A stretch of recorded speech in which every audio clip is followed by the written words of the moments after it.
From the Library of Congress in Washington, D.C.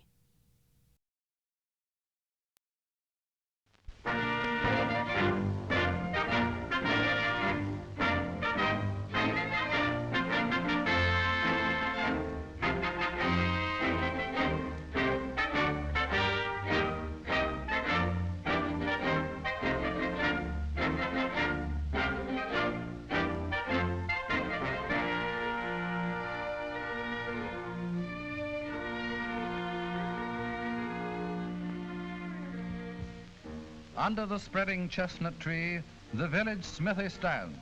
So sang the poet Longfellow of one of our colorful and romantic American industries of olden times, times which we sometimes call the good old days.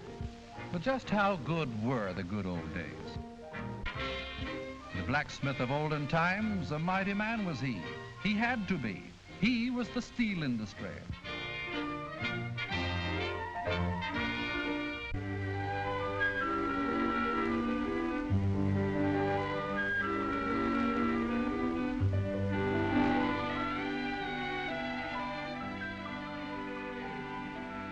The tiller of the soil, a mighty man was he also, and he had to be. He was the food industry, toiling for the bare necessities of life.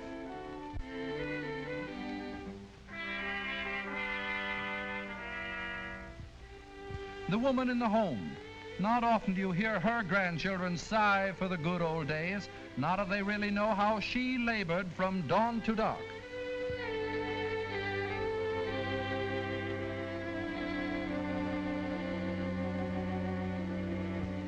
We need to know from whence we have come, from what we have advanced, to appreciate what we have achieved, and to have faith in opportunities to come through the American system, founded upon liberty and freedom of initiative that has created a progress envied by all other nations. Go back 50, 100 years, and watch this system at work. America marching forward on the road to the marvels of today and a more widespread distribution of the benefits of industry than any other nation on the globe has ever seen. Liberty and freedom of enterprise were the gifts that stimulated creative minds in America. In those minds, ideas were taking shape. Dreams were becoming realities, progress was being won, and future wealth produced for all in new products, new services, new jobs.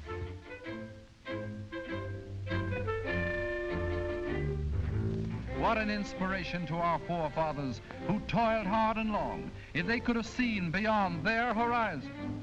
But such vision is given to few men. There have always been skeptics, pessimists, doubters, people who are willing to call the world a finished job 50 years ago. The path of industrial progress has never been easy for those who have dared to set their feet resolutely upon it. Witness. It's just a fad. Never be practical. Suppose it rained.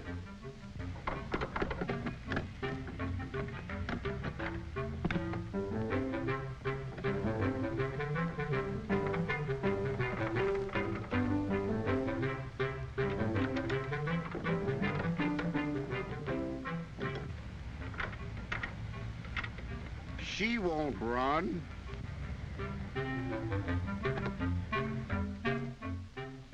She won't fly. As far back as 1830, there was a canned food industry in America. The hours are from 7 in the morning till 6:30 at night. The wages are $1 a day. Satisfactory? Oh, yes, indeed, Mr. Daggett. When can I start? You started. Get to work in there. Thank you, sir.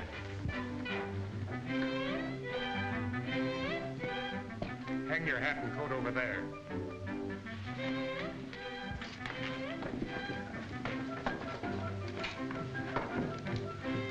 It'll do all this work even faster than you can think about it.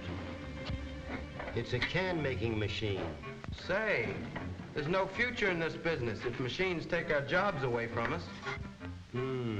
There's no future anyhow. Who's ever gonna eat canned stuff? Excepting sailors. Heaven help them. It can't be done. It won't go. It won't fly. It won't work. We can't do it. What's the use?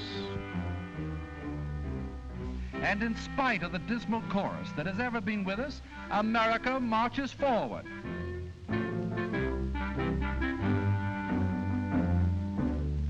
Dear, that was a delicious soup we had tonight.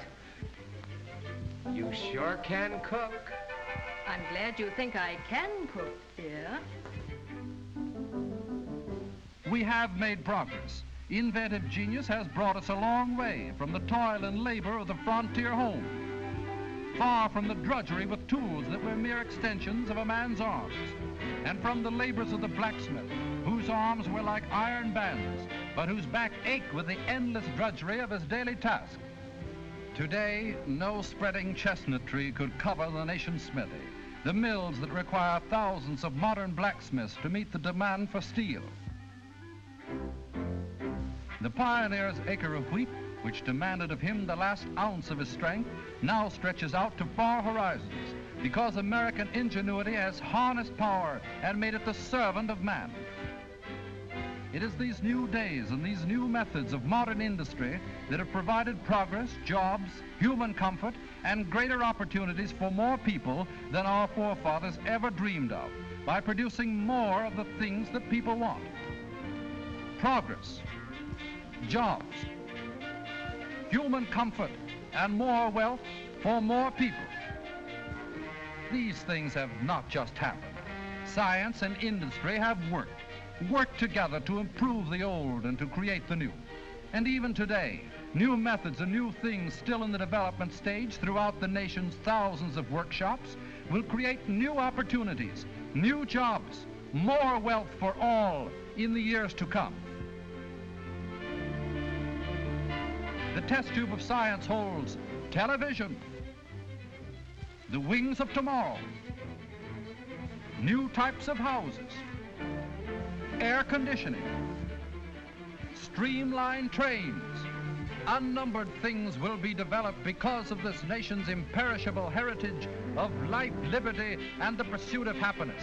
It is this that has given us all of the industrial progress that we've achieved in the past and a certainty of progress in the future.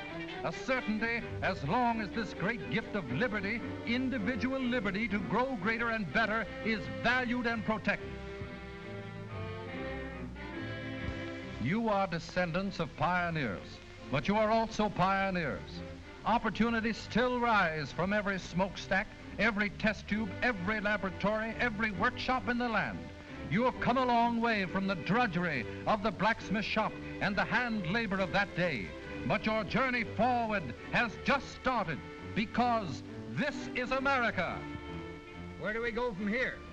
Straight ahead and don't spare the horses. Horses, your grandfather. There aren't any more horses. My grandfather. I wonder what our grandparents would say if they could see the world as it is now. Great work, kids. Carry on. Carry on what? The heritage they handed us. Freedom. Individual initiative. Opportunity.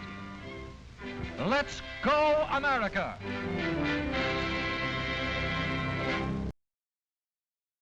This has been a presentation of the Library of Congress.